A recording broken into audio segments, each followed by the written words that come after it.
Aline Oli, je suis très heureux de vous rencontrer, même si c'est par le biais de Zoom et d'Internet, à l'occasion de l'exposition qu'à Louvain-la-Neuve, vous allez consacrer, vous en êtes la commissaire et l'organisatrice, que vous allez consacrer à Julos Boccarne. Alors, je pense que vous allez faire plaisir à un très, très grand nombre et de Belges et de Canadiens, de Québécois, de tout ce monde francophone qui a une adoration pour Julos Boccarne. Alors, je ne sais pas, pour quelqu'un de votre génération, que représente-t-il, Julos? Alors moi, je suis un exemple un peu particulier parce que j'ai eu la grande chance de travailler pour lui. Donc, de 2005 à 2007, j'ai été son attaché culturel. Et donc, travailler avec Julos, c'est juste une expérience formidable. J'étais assez jeune à l'époque, c'était mon premier boulot. Et j'étais à la fois secrétaire, je vendais les disques à la sortie du concert, je contactais la presse et on travaillait chez lui. Donc, pour ceux qui connaissent Julos, dans son univers, avec ses amis qui passaient, qui repassaient, qui s'installaient. Donc, j'ai été d'abord charmée par l'homme et par l'artiste. Et pour moi, depuis lors, la définition de l'artiste qui ne fait pas de différence entre sa vie d'artiste et sa vie d'homme, c'est Julos Boccarne, parce que je trouve que c'est un être qui est complètement en cohérence avec son message, dans sa manière de vivre, dans sa manière de regarder les gens, de regarder la vie. Donc, Julius Boccarne est une évidence et un vrai réservoir de bonheur pour moi. C'est une très belle formule qu'il aimerait beaucoup, j'en suis sûr. Alors, vous avez travaillé chez lui, alors racontez-nous un peu à quoi ressemble cet endroit magnifique que moi j'ai eu le plaisir de voir en 2009.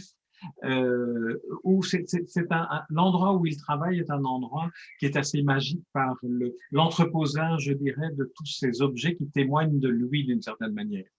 Oui, de ses souvenirs, des gens qu'il rencontre, des concerts qu'il a fait à travers le monde, des couleurs très différentes. Son symbole, c'est l'arc-en-ciel, mais vraiment dans sa vie, les différents objets, sa maison, c'est un arc-en-ciel. C'est une mosaïque de styles, de couleurs, d'émotions différentes.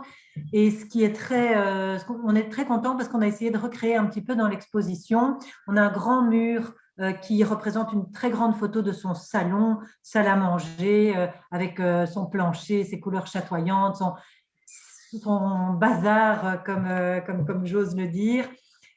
Et donc, on crée un petit peu un univers julosien, le Julosland, parce qu'en fait, Julos, c'est son univers, c'est ça, il porte un regard sur les objets différents, il crée des objets détournés, il crée à partir des mots, il crée à partir de tout. Donc, il prend la réalité telle qu'elle est et il la sublime quelque part. Donc, son univers est regarder vivre Julos et son univers de vie est en soi un objet artistique, je trouve.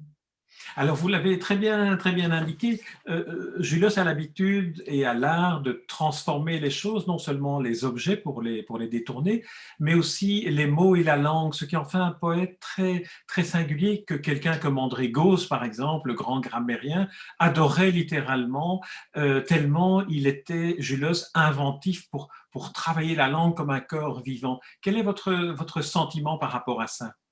Que j'ai toujours trouvé surprenant chez Jules, c'est qu'il était amoureux de tous les nouveaux mots. Donc, en fait, on lui faisait vraiment un cadeau en lui apprenant un mot d'un dialecte particulier, d'une langue particulière. Il avait toujours son petit carnet sur lui et il notait les moindres petites tics de langage des gens. C'était pour lui un trésor. La langue française était un matériau, la langue française, la langue wallonne évidemment aussi. Mais donc, son pouvoir d'aimer la langue et de la faire aimer et d'avoir cette envie de transmission, c'est quelque chose qui est très, très important, je trouve, à transmettre aux jeunes générations. C'est un peu aussi l'objet de l'exposition. C'est pour ça qu'on l'a fait à Louvain-la-Neuve, en espérant y accueillir de nombreux étudiants. C'est que pour nous, Julos Boccarne n'est pas un artiste des années 70-80, c'est un artiste dont le message est essentiel et terriblement contemporain, non, a fortiori pendant cette période de crise particulièrement douloureuse pour les étudiants. Mon métier, c'est de vous dire que tout est possible, il faut s'aimer à tort et à travers. Tout ça, ce sont des messages terriblement actuels. Dans l'actualité que représente et qu'incarne Julos depuis tout le temps, en fait, il y a un engagement politique, il y a un engagement pacifique, il y a une sorte d'engagement humaniste pour cette espèce d'amour universel auquel il aspirait et qu'il espérait communiquer. Il y a aussi cette fibre écologiste dont on oublie aujourd'hui, tellement c'est une attitude fréquente et courante, combien à l'époque où Julos a commencé à la défendre, c'était quelque chose de novateur, de révolutionnaire, de différent du pensée commun. C'est ça, tout à fait. Et alors, encore une fois, la pensée rejoint l'homme, c'est-à-dire qu'il vit comme ça depuis toujours, son amour des arbres, le fait d'enlacer un arbre. Et moi, ça me fait sourire parce que dans les nouveaux courants, bains de forêt japonais, où on se nourrit de l'énergie de l'arbre, et certains pensent que c'est tout à fait tendance, mais Julos embrassait les arbres depuis les années 60 et il disait lui-même qu'il ressentait l'énergie de l'arbre.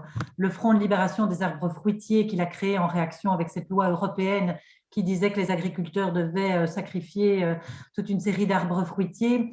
Tout ça fait que ce n'était pas de la militance, il incarnait vraiment une vraie pensée, une vraie conviction, par la douceur, par l'exemple, sans le vouloir quelque part, sans obliger quiconque à écouter ce qu'il a à dire, mais en proposant simplement et en incarnant cette espèce de pensée écologique qui, encore une fois, je pense, peut vraiment faire écho pour les jeunes. Il y a tout un focus sur le vélo, par exemple, dans l'exposition, parce que là aussi, c'est son côté ingénieux. Il a transformé de nombreux vélos et cette évidence que la révolution passera par le vélo, voilà, ça veut dire aussi l'autonomie. Sur un vélo, on ne fait pas de mal à la planète et on va partout où on va. Voilà, tout ça, ce sont des messages qui résonnent particulièrement, je trouve, aujourd'hui. On se souvient d'un spectacle qu'il avait donné dans une salle dont chaque siège était en fait une bicyclette avec une dynamo et qui produisait l'électricité pour le spectacle. C'était d'une inventivité et d'une fantaisie que l'on aimerait retrouver aujourd'hui dans un monde devenu très sévère et très sérieux. Oui, tout à fait. Encore une fois, il n'y a pas d'agressivité, il y a pas de, tout est très ludique, tout est très doux, tout est très ludique et tout est très dans l'amour. Donc, le message de Julos, c'est quelque chose qui est tout en tendresse. Et ça, je pense qu'on a vraiment besoin de ça et tout en nuance aussi. Donc, euh, quelque part, c'est un artiste un peu à part qu'il est nécessaire de découvrir, de redécouvrir aujourd'hui. Alors, on pourrait évoquer, si vous le voulez bien, maintenant l'homme de lettres qui était Julos Boccarme, parce que peut-être que derrière le troubadour, l'homme de spectacle, l'homme de l'événementiel, comme on vient d'évoquer, on oublie parfois qu'il est un grand poète, il est un écrivain à part entière, il a une œuvre qui est composée d'un très grand nombre de textes poétiques, de chansons, je pense qu'il y en a à peu près 500 chansons, et il n'a pas encore à mes yeux fait l'objet d'une reconnaissance à la hauteur de son travail d'écrivain en tant qu'écrivain. On se souvient que dans les années 70, la belle collection des poètes d'aujourd'hui chez Segers avait publié une monographie concernant Julos Boccarme, mais en créant une sous-collection qui était poètes et chansons, alors qu'il aurait pu intégrer la collection de poésie au sens le plus littéral du terme.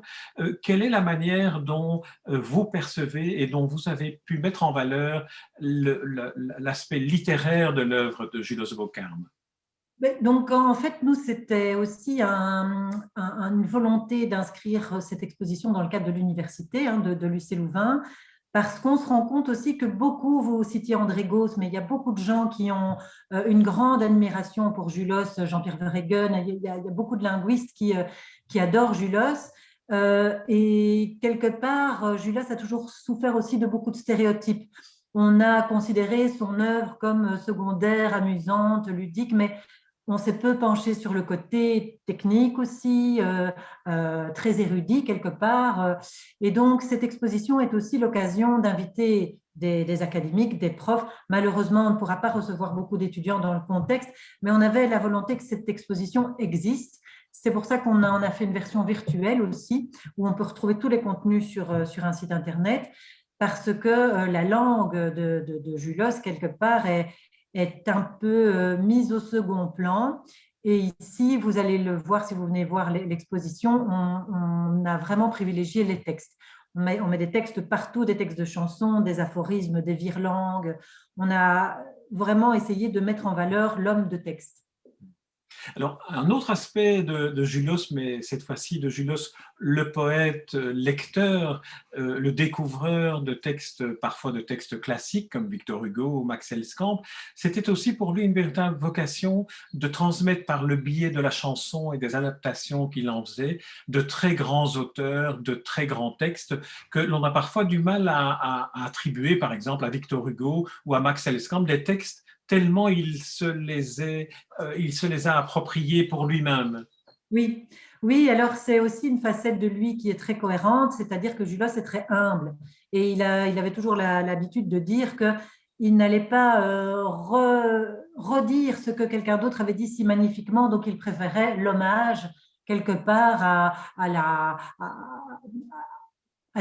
relecture de quelque chose qui aurait pu être moins fort. Donc, il a toujours tenu à rendre hommage aux auteurs qu'il aimait, que ce soit Victor Hugo ou alors des poètes éco-chinois, par exemple, enfin, des poètes beaucoup moins connus qui, quelque part, ont accédé à la notoriété grâce à lui.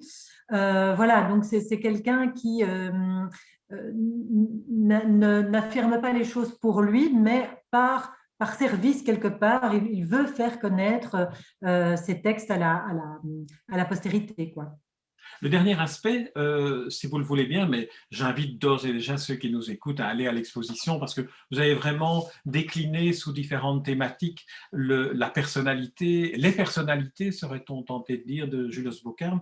Le dernier aspect, après l'écrivain, le poète, l'homme engagé dans l'écologie, l'homme qui valorise les autres auteurs, c'est aussi celui qui valorise la langue wallonne, sa langue d'origine, et en particulier ce village d'Écossyne dont il est originaire et dont il aime à parler parfois en plaisantant, mais en y trouvant peut-être ses vraies racines qui sont les racines de l'enfance. Oui, clairement. Donc, plonger dans l'univers de Julos, c'est l'univers de l'enfance, des souvenances, des mots.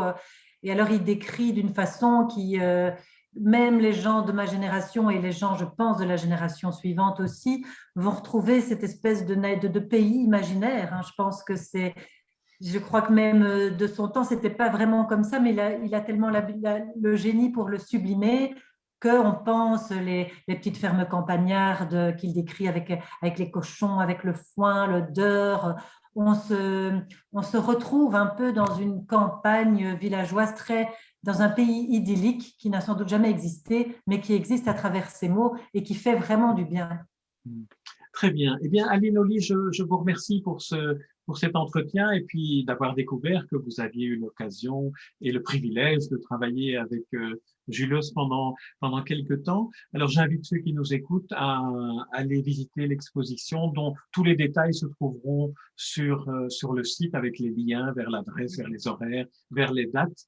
Et donc, peut-être pour clôturer, est-ce qu'il y a un dernier souvenir, une image comme ça qui vous viendrait spontanément en souvenir de ces 2 années que vous avez passées près de Julos ou un objet ou un mot ou une expression que vous aimeriez partager avec nous?